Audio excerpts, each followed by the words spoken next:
لله رب العالمين نحمده ونصلي وسلم على رسول الكريم الرؤوف الرحيم أما بعد أعوذ بالله من الشيطان الرجيم بسم الله الرحمن الرحيم رضي الله عنهم ورضوا عنه صدق الله مولانا العظيم ایک مرتبہ بآواز بلند درود پاک پڑھیے اللهم صل على سيدنا مولانا محمد عدد ما في الله صلاة دائمة بدوام الله. اللہ تبارک و تعالیٰ کا فضل و کرم ہے کہ اس کی دی ہوئی توفیق سے ہم اور آپ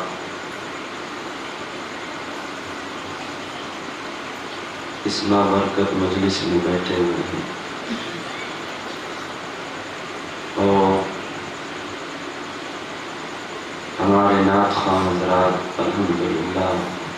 بہت ہی خوبصورت انداز میں ہمارے سرکار کی نعت پاک سنا رہے تھے. اللہ تبارک و تعالیٰ ان کے درجات بلند فرمائے. اللہ تعالیٰ ہمارے ماں باپ کے درجات بلند فرمائے اور رب تبارک و تعالیٰ ہمیں اپنے محبوب کا سچا عاشق بنائے اور ہمارے سرکار اور آپ کے تمام صحابہ ان کی جو محبت ہے ہر ایک صحابی کا ہمارے سرکار سے ایسا رشتہ ہے کہ ہر ایک اپنا الگ الگ مقام رکھتا ہے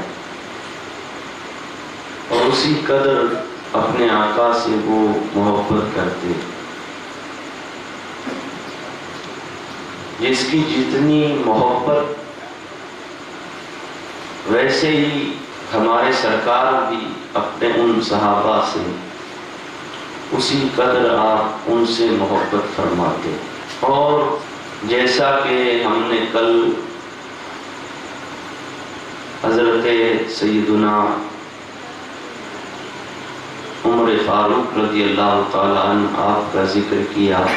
اور آج مختصر حضرت سیدنا عثمان غنی رضی اللہ تعالیٰ عنہ آپ کی سیرت پر ہم اپنی بات کریں گے کہ حضرت عثمان غنی آپ کس قدر ہمارے سرکار سے محبت کرتے اور ہمارے سرکار آپ نے حضرت عثمان غنی کے لیے اپنے اصحاب سے ان کی فضیلت کے بارے میں کیا فرمایا. اور حضرت عثمان غنی رضی اللہ تعالیٰ عنہ آپ تک جو دعوت دین دعوت اسلام پہنچی وہ حضرت سیدنا ابو بکر صدیق کے ذریعہ پہنچی. انہوں نے آپ کو اسلام کی دعوت دی کیونکہ پورے شہر مکہ کے اندر حضرت عثمان غنی آپ تمام تاجروں میں سب سے اونچا مقام رکھتے. مال کے حساب سے اور تجارت کے معاملات میں شہر مکہ کے لوگ جسے سب سے زیادہ سمجھدار سمجھتے تھے وہ حضرت عثمان غنی کی ذات ہے. مائک سے کرو یہ لگائے ہوا ہے اس کی وجہ سے ہلکا سا ایکو بن گیا.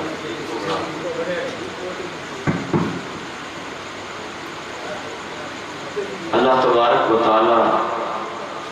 تھوڑا سا حضرت عثمان غنی آپ ابھی ایمان نہیں لائے اس سے پہلے آپ کو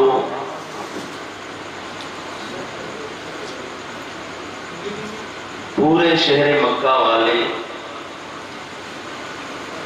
اس قدر چاہتے، ایسی محبت کرتے، کیوں؟ اس لیے کہ حضرت عثمان غنی ابھی اسلام میں داخل نہیں ہوئے، تب بھی آپ کا جو اخلاق تھا، لوگوں سے ملنے کا جو انداز تھا، آپ جس سے بھی بات کرتے تو وہ آپ سے محبت کرنے لگ جاتا، اس لیے کہ آپ اس انداز سے اس کے سامنے مسکرا کر بولتے، اس قدر آپ لوگوں کا بھلا کرتے،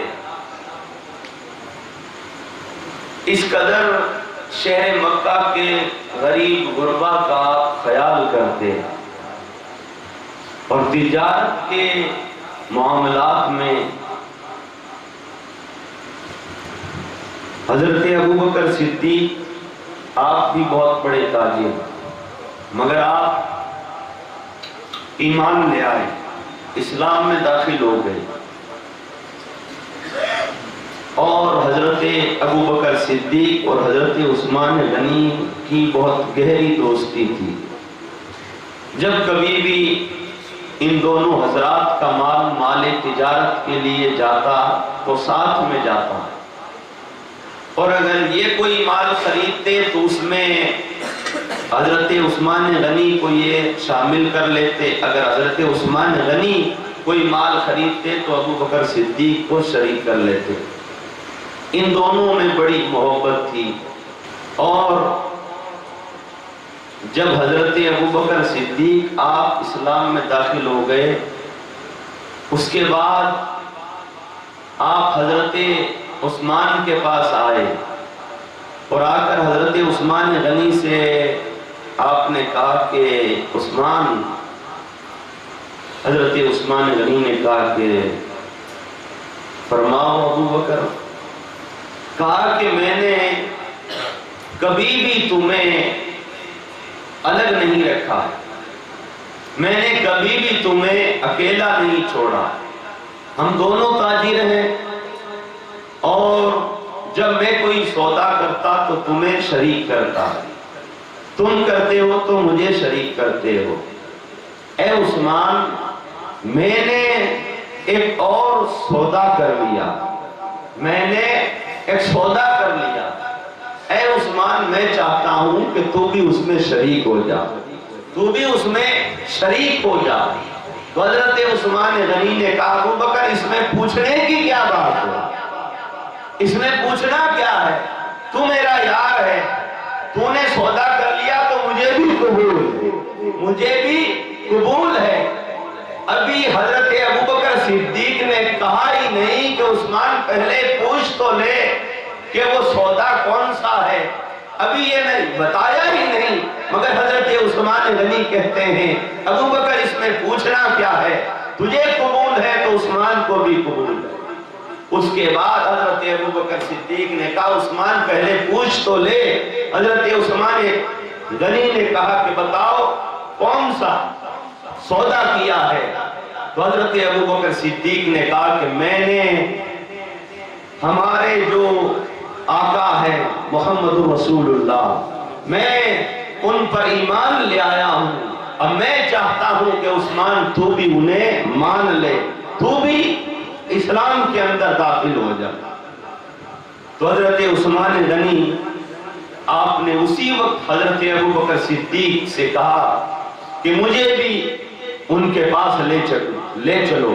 اور اسی وقت حضرت عثمان غنی نے وہیں پر حضرت ابوبکر صدیق کے کہنے پر وہیں پر کلمہ پڑھ لیا اور اسلام میں داخل ہو گئے، اور پہلے ہی آپ کا شہر مکہ کے اندر بڑا اثر تھا، لوگ آپ کو اتنی محبت سے چاہا کرتے تھے کہ کتابوں میں آیا ہے کہ پورا شہر مکہ حضرت عثمان غنی سے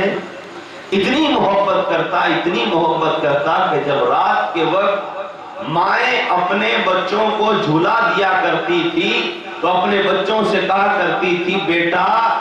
خانہ کعبہ کے خدا کی قسم میں تجھ سے اتنی محبت کرتی ہوں جتنا کہ شہر مکہ والے عثمان سے محبت کرتے ہیں، میں تجھ سے اتنی محبت کرتی ہوں۔ حضرت عثمان غنی سے تمام شہر مکہ والے اتنی محبت کرتے ہیں۔ وہ کیوں؟ اس لیے کہ آپ کا حسن ایسا تھا، آپ کے بات کرنے کا انداز ایسا تھا، آپ کے پاس اس زمانے میں بھی اگر کوئی مانگنے والا آتا، اگر کوئی پریشان ہوتا تو حضرت عثمان غنی اس کی مدد فرمایا کرتا۔ اور آپ نے ویسی حالت میں ابھی اسلام میں داخل نہیں ہوئے، اس زمانے میں بھی آپ نے کبھی بھی شراب کو ہاتھ نہیں لگایا اور نہ کبھی آپ نے پورے اپنے کپڑے اتار کر غسل کیا، کبھی بھی ایسا نہیں۔ آپ پہلے ہی اتنے شرم کرنے والے تھے اور آپ کی بولی تھی، ایسا حسن تھا، اللہ تعالیٰ نے آپ کو ایسا حسن عطا فرمایا۔ آپ کو یہ پتا ہے کہ حضرت عثمان غنی کو پوری امت ذو النورین کے نام سے جانتی ہے، دو نور والا، اس لیے کہ ہمارے سرکار کی جو صاحبزادی ہے حضرت رقیہ، سب سے پہلے وہ آپ کے نکاح میں آئی اور حضرت عثمان غنی کو ایک وہ فضیلت، وہ مقام حاصل ہے جو آدم علیہ السلام سے لے کر حضرت عیسیٰ علیہ السلام تک کسی کو حاصل نہیں۔ وہ کیا مقام ہے؟ وہ مقام یہ ہے کہ حضرت عثمان غنی آپ ہی ایسی شخصیت ہے، آپ ہی کو رب تبارک و تعالیٰ نے وہ انعام عطا فرمایا کہ کوئی بھی پوری دنیا کے اندر ایسی ہستی نہیں ہے جس کے نکاح میں کسی نبی کی دو بیٹیاں آئی ہو، فقط حضرت عثمان غنی۔ حضرت رقیہ سے آپ کا جب نکاح ہوا اور آپ نے یہ سنا کہ جب جنگ بدر کا وقت آیا آپ جا نہیں سکے، اس لیے کہ حضرت رقیہ آپ کی بیوی بہت بیمار تھی، تو حضور صلی اللہ علیہ وسلم نے کہا عثمان تم یہیں پر رکو، تم میری بیٹی رقیہ کی دیکھ بھال کرو اور تمہیں اس کا خیال رکھنا ہے۔ تو جنگ بدر کے لیے چلے گئے تمام صحابہ ہمارے سرکار کے ساتھ، اور جب واپس آپ تشریف لائے تب حضور صلی اللہ علیہ وسلم کو پیغام ملا، ابھی آپ شہر مدینہ کے اندر داخل ہو ہی رہے تھے، تب کسی نے آ کر کہا یا رسول اللہ آپ کی بیٹی عثمان کی بیوی حضرت رقیہ کا وصال ہو گیا۔ تو ہمارے سرکار سیدھے ہی حضرت رقیہ کی قبر پر آئے اور اس وقت حضرت عثمان غنی وہیں پر تھے، اور آپ نے پھر حضرت عثمان غنی کے لیے، اپنی بیٹی کے لیے آپ نے دعا فرمائی، اور جب دعا کی اتنے میں حضرت جبرائیل تشریف لائے اور حضرت جبرائیل علیہ السلام نے حضور صلی اللہ علیہ وسلم کی بارگاہ میں عرض کی یا رسول اللہ آپ کی جو دوسری صاحبزادی ہے حضرت ام کلثوم، اس کا نکاح آپ عثمان سے فرما دیں، یہ اللہ تبارک و تعالیٰ فرما رہا۔ تو حضور صلی اللہ علیہ وسلم نے پھر حضرت ام کلثوم سے آپ کا نکاح فرما دیا، اور اس کے بعد ایک دن ہمارے سرکار اپنی بیٹی کو اپنے گھر بلا کر کہتے ہیں کہ اے ام کلثوم میں نے تیرا نکاح اس سے کیا ہے جس کو اللہ تعالیٰ نے اتنا حسین بنایا ہے، اتنا حسین بنایا ہے، ایسا اللہ تعالیٰ نے اسے حسن عطا فرمایا ہے کہ عثمان کو ایک طرف سے دیکھو تو محمد نظر آتے ہیں، دوسری طرف سے دیکھو تو حضرت ابراہیم نظر آتے ہیں، حضرت ابراہیم علیہ السلام سے صورت ملتی ہے۔ اتنا اونچا مقام ہے سرکار نے فرمایا کہ اللہ نے اسے ایسا حسن دیا، اس طرف سے دیکھو تو محمد نظر آتے ہیں، اس طرف سے دیکھو تو حضرت ابراہیم نظر آتے ہیں۔ کتنا اونچا مقام ہے۔ اور اہل بیت کی طرف دیکھو، حضرت امام علی مقام، حضرت امام حسن کو دیکھو، حضرت امام حسین کو دیکھو، ان کے لیے ان کے والد حضرت مولا علی آپ فرماتے ہیں کہ حضور صلی اللہ علیہ وسلم کی صورت سے ہو میرا بیٹا حسن ایسے ملتا ہے، سر سے لے کر ناف تک حسن کی صورت مصطفیٰ سے ملتی ہے۔ اور کہا کہ حسین پیٹ سے لے کر قدموں تک حضور صلی اللہ علیہ وسلم سے ان کی صورت ملتی ہے۔ اور جب ہمارے سرکار آپ پردہ فرما گئے، وصال ہو گیا، تو اس کے بعد کبھی کبھار صحابہ کرام حضرت مولا علی کے دروازے پر آ کر کھڑے ہو جاتے اور کہتے کہ علی ذرا اپنے صاحبزادوں کو باہر نکالو، اس لیے کہ آج ہمیں سرکار صلی اللہ علیہ وسلم کو دیکھنے کی بڑی تڑپ ہو رہی ہے۔ ہم جب حسن اور حسین کو دیکھتے ہیں تو ہماری وہ تڑپ ختم ہو جاتی ہے۔ اب ادھر دیکھو تو دو ہستیاں ہیں، حسن اور حسین، انہیں دیکھو تو سرکار کی صورت نظر آتی ہے، مگر حضرت عثمان کا مقام دیکھو کہ ذات ایک ہے مگر دو ہستیاں نظر آتی ہیں، ایک حضور صلی اللہ علیہ وسلم کی صورت اور ایک حضرت ابراہیم علیہ السلام کی صورت۔ ایسا حسن اور ایسی حیا، اس قدر حضور صلی اللہ علیہ وسلم سے آپ کی محبت، آپ کا عشق ہے کہ جب کبھی بھی حضور صلی اللہ علیہ وسلم سے ملاقات ہوتی تو حضور صلی اللہ علیہ وسلم کو اس قدر آپ دیکھا کرتے، اس لیے کہ آپ اتنی محبت کرتے، اس قدر حضور صلی اللہ علیہ وسلم کو چاہتے۔ اور آپ کا آج پوری امت مسلمہ پر احسان ہے، ویسے تو تمام صحابہ کا، تابعین کا، شہداء کا،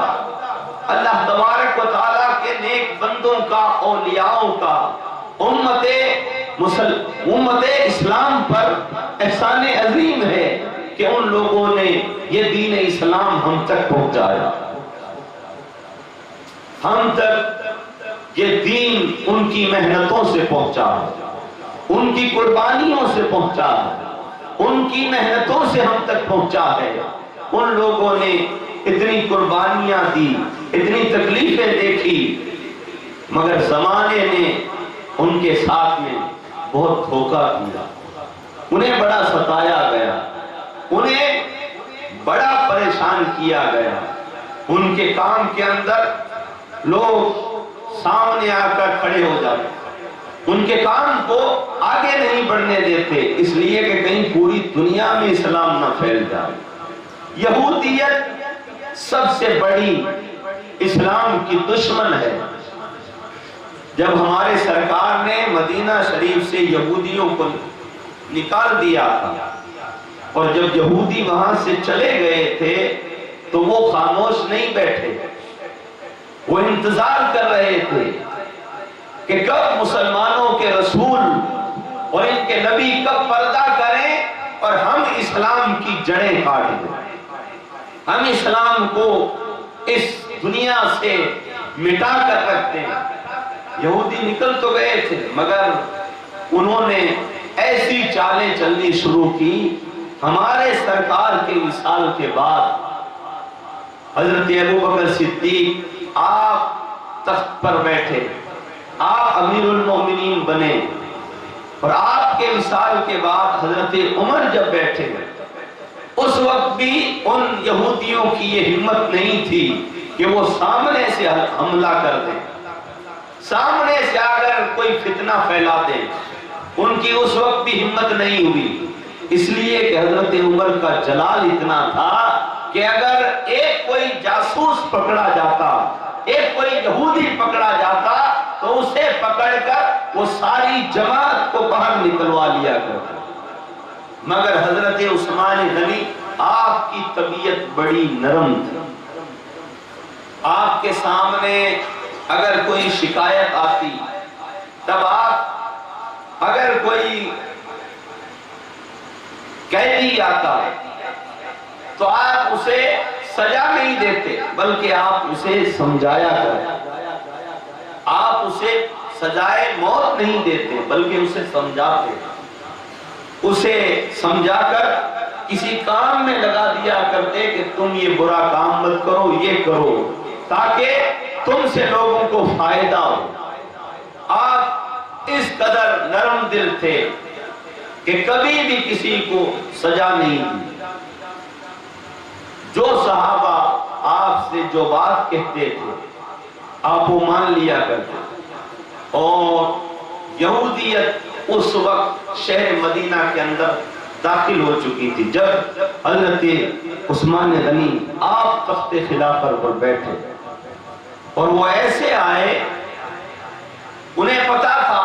کہ اسلام کو اور مسلمانوں کو اس وقت تک ہم مٹا نہیں سکتے جب تک ان کے اندر نہیں گھس جاتے۔ باہر سے ہم کتنی ہی کوششیں کر لو مگر ہم اسلام کو مٹا نہیں سکتے۔ اگر ہمیں مسلمانوں کو تکلیف دینی ہے تو ہمیں ظاہراً مسلمان بننا پڑے گا۔ ایک عبداللہ نامی، عبداللہ ابن سبا نامی ایک یہودی تھا، وہ جب قیدی بن کر حضرت عمر کے دور میں آیا تو حضرت عمر نے اس کے لیے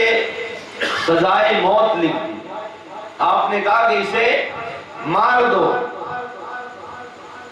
اور جب جلاد تلوار لے کر اس کی گردن اڑانے کے لیے جب آگے بڑھا، یہ کون ہے؟ عبداللہ ابن سبا۔ یہاں سے یہ ایک الگ تاریخ شروع ہوتی ہے، اگر ہم اس میں جائیں گے تو بہت دور چلے جائیں گے، مختصر بتا رہا ہوں، اس لیے کہ حضرت عمر کی شہادت میں بھی انہی کا ہاتھ، حضرت عثمان غنی کی شہادت میں بھی انہی کا ہاتھ، حضرت مولا علی کی شہادت میں بھی انہی کا ہاتھ، حضرت امام حسن کی شہادت میں بھی انہی کا ہاتھ، حضرت امام حسین آپ کی شہادت میں بھی انہی کا ہاتھ تھا۔ جب یہ عبداللہ ابن سبا، اس کو جب سزائے موت سنا دی گئی اور جیسے ہی جلاد آگے بڑھا کہ اس کی گردن اڑا دے، اس وقت حضرت عمر بھی سامنے تھے، تو اس نے کہا کہ اے امیر المومنین، آپ اتنے بڑے خلیفہ ہو، کیا آپ مجھے پانی بھی نہیں پلا سکتے؟ مجھے پانی پلاؤ۔ تو حضرت عمر نے کہا کہ اسے پیالہ بھر کر پانی دو۔ جب اسے پانی دیا گیا تو وہ کٹورا ہاتھ میں لے کر ابھی کھڑا ہے، پی نہیں رہا۔ اس نے جلاد کی طرف دیکھا اور دیکھ کر حضرت عمر کی طرف دیکھ کر بولا کہ عمر، مجھے لگتا ہے یہ جلاد پانی نہیں پینے دے گا، اس سے پہلے ہی مار دے گا، اس لیے کہ یہ جو دیکھ رہا ہے کہ پہلے ہی مار دے گا، پانی بھی نہیں پینے دے گا۔ حضرت عمر نے کہا کہ نہیں، پی لو، تمہیں یہ پانی پینے دے گا۔ اس نے کہا کہ نہیں، یہ پینے نہیں دے گا۔ وہ اتنا ہوشیار تھا، اتنا ہوشیار کہ اس نے کہا کہ یہ پینے نہیں دے گا۔ کہ آپ اس بات کی ضمانت دیتے ہو، کیا آپ اس بات کا وعدہ کرتے ہو کہ جب تک میں یہ پانی نہیں پیوں گا آپ مجھے مارو گے نہیں؟ حضرت عمر نے کہا کہ ہاں، میں تجھ سے وعدہ کرتا ہوں کہ جب تک تو یہ پانی نہیں پیے گا ہم تجھے ماریں گے نہیں۔ اس نے وہ پانی گرا دیا، اس نے وہ پانی گرا دیا۔ کہا کہ عمر، اپنی زبان پر پکے رہنا، تم نے کہا تھا کہ جب تک پانی نہیں پیوں گا مارو گے نہیں، پانی تو گر گیا۔ تو حضرت عمر نے پھر اسے چھوڑ دیا کہ یہاں سے چلا جا۔ وہ عبداللہ ابن سبا، اس نے مدینہ شریف کے اندر 8 سال اس نے گزارے، اور مسلمانوں کے ساتھ میں انہی کے لباس میں انہی کے حلیے کے اندر رہا، ہر ایک طور طریقہ اس نے سیکھا، اور اس نے دیکھا کہ مسلمانوں کے دلوں میں سب سے زیادہ ادب اور مسلمانوں کے دلوں میں سب سے زیادہ کس کی محبت ہے، مسلمان سب سے زیادہ کس سے محبت کرتے ہیں۔ اس وقت صحابہ بھی موجود تھے، اور اس وقت حضرت عثمان غنی آپ کا دور آنے والا تھا، آپ کا دور شروع ہونے والا تھا۔ تو انہوں نے کیا کیا؟ انہوں نے دیکھا کہ شہر مدینہ کے لوگ سب سے زیادہ محبت اہل بیت سے کرتے ہیں، اہل بیت سے کرتے ہیں، تو انہوں نے بھی اہل بیت کی محبت کا نعرہ لگایا۔ ہیں بظاہر مسلمان مگر اصل میں وہ یہودی، انہوں نے اپنی ایک جماعت بنائی، اہل بیت کا اس قدر انہوں نے نعرہ لگایا۔ اور جب حضرت عثمان غنی آپ تخت خلافت پر بیٹھے تو پھر انہوں نے مسلمانوں کے کانوں کے اندر یہ باتیں کہنی شروع کی، کہا کہ اہل بیت سے کوئی بھی ابھی تخت خلافت پر نہیں ہے، یہ عثمان ہے، عثمان امیر المومنین بن کر بیٹھا ہے، عثمان تخت پر بیٹھا ہے، اور عثمان تو بنی امیہ میں سے ہے، اور ادھر ملک شام کے اندر حضرت امیر معاویہ، آپ ملک شام کے گورنر تھے، آپ بھی بنی امیہ میں سے تھے۔ تو انہوں نے یہودیوں نے شہر مدینہ کے مسلمانوں کے کانوں میں یہ بات ڈالنی شروع کی، کہا کہ یہ امیہ والے یہ خلافت کر رہے ہیں، یہ حکومت کر رہے ہیں، مگر اہل بیت سے کوئی بھی نہیں ہے۔ اس لیے کہ پہلے زمانے میں بنی امیہ اور ہاشمیوں میں لڑائی تھی، مگر وہ چیز سرکار کے آنے کے بعد، حضور صلی اللہ علیہ وسلم کا زمانہ گزر جانے کے بعد اسلام کی وجہ سے یہ سب کچھ مٹ چکا تھا، اس چیز کو سرکار نے دور کر دیا تھا، محبت قائم ہو چکی تھی، اور محبتیں تھی ان کے دلوں میں، آپس میں ایک دوسرے سے بھائی سے بڑھ کر یہ لوگ محبت کرتے تھے، مگر جو چیز دب چکی تھی اسلام کے آنے کی وجہ سے، حضور صلی اللہ علیہ وسلم کے آنے کی وجہ سے، مگر بعد میں ان یہودیوں نے اس چیز کو واپس اڑانا شروع کیا، اور لوگوں کے دلوں کے اندر ایسی باتیں کہنی شروع کر دی، کہا کہ عثمان غنی اگر گورنر بھی کسی کو بناتا ہے تو اپنے ہی خاندان میں سے بناتا ہے۔ اور حضرت عثمان غنی کی طبیعت ایسی تھی، ان لوگوں نے کوفہ کے اندر بھی اپنے لوگوں کو جمع کیا، بصرہ کے اندر بھی اپنے لوگوں کو جمع کیا، مصر میں بھی اپنے لوگوں کو جمع کیا، ملک شام کے اندر بھی اپنے لوگوں کو جمع کیا۔ اور حضرت امیر معاویہ آپ بہت سخت تھے، اس لیے کہ آپ کو بھی اگر کسی فتنے کا پتہ چل جاتا کہ لوگ ایسا فتنہ پھیلانے کی کوشش کر رہے ہیں، اختلاف پیدا کرنے کی کوشش کر رہے ہیں، تو حضرت امیر معاویہ بھی ان کو باہر نکال کر قتل کروا دیا کرتے تھے کہ وہ لوگ فتنہ پھیلا رہے ہیں۔ جب حضرت امیر معاویہ کو پتہ چلا تب آپ نے اپنے لوگوں کو، آپ نے اپنے سپاہیوں کو لوگوں کے اندر بھیج دیا اور پتہ کیا، کہا کہ یہ فتنہ کون پھیلا رہا ہے، مگر اس وقت وہاں سے یہودی نکل گئے تھے، انہوں نے کہا اگر ایک پکڑا گیا تو امیر معاویہ سب کو باہر نکال دے، اور ہمارا جو پروگرام ہے اسلام کی جڑیں کاٹنے کا وہیں کہ وہیں رہ جائے۔ پھر انہوں نے جب حضرت عثمان غنی آپ تخت خلافت پر بیٹھے، اور ہمارے سرکار نے تو حضرت عثمان غنی آپ کو فرمایا تھا، عثمان اللہ تبارک و تعالیٰ تجھے خلافت کا لباس پہنائے گا،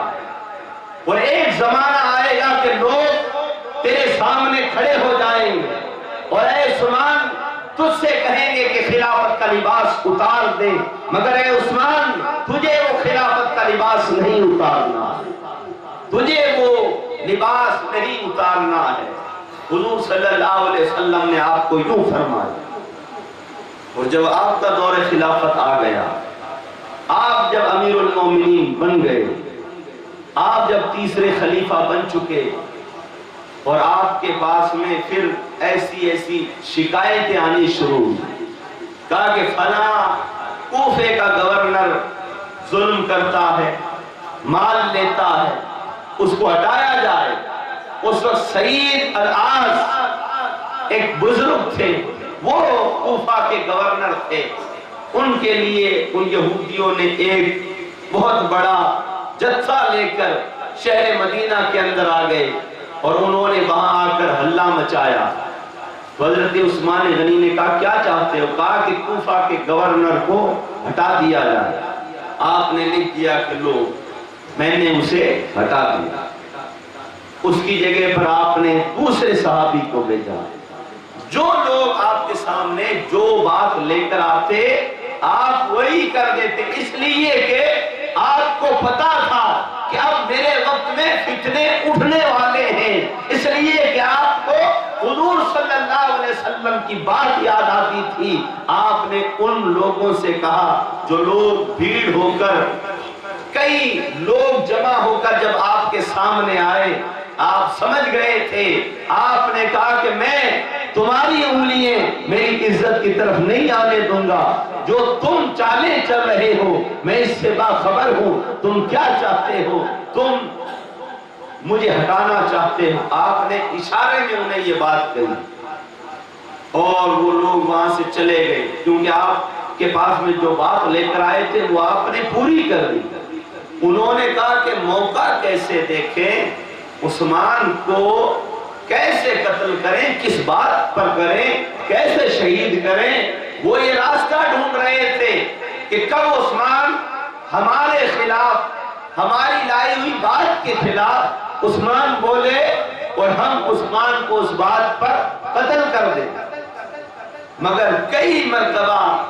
وہ بھیس بدل بدل کر آئے، کہا ہم مصر سے آئے ہیں، مصر کا گورنر ہمارے اوپر ظلم کرتا ہے، اسے ہٹاؤ۔ آپ نے اسے بھی ہٹا دیا، کہا کہ جاؤ یہ پیغام لے جاؤ